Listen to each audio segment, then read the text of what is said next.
తూర్పుగోదావరి జిల్లా సీతానగరం మండలం లంకూరు గ్రామంలో రాజమహేంద్రవరం రామకృష్ణ మిషన్ గిరిజన సంచార వైద్యశాల ఆధ్వర్యంలో కస్తూరిబా గాంధీ ఆశ్రమంలో ప్రత్యేక వైద్య శిబిరం నిర్వహించినట్లు రామకృష్ణ మిషన్ కార్యదర్శి స్వామి పరిజ్ఞానంద మహారాజ్ తెలిపారు.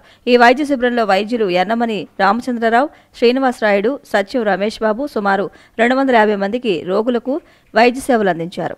అవసరమైన 86 మందికి రక్త, నీరుడు పరీక్షలు, 8 మందికి థైరాయిడ్ పరీక్షలు చేశారు. పరమహంస యోగానంద నేత్రాలయ వేమగిరి సహకారంతో సుమారు 74 మందికి కంటి పరీక్షలు నిర్వహించి వారిలో 7గురిని శుక్లాల ఆపరేషన్ నిమిత్తం వేమగిరి ఆసుపత్రికి తీసుకుని తరలించారు. 18 మందికి కళ్లజోళ్లు పంపిణీ చేయాలని నిర్ణయించారు. ఈ శిబిరంలో డాక్టర్ యన్నమని రామచంద్రరావు రొమ్ము క్యాన్సర్పై అవగాహన కల్పించి రొమ్ము క్యాన్సర్ నిర్ధారణ పరీక్షలు చేశారు. రోగులకు, సహాయకులకు పులిహార పొట్లాలు పంపిణీ చేశారు.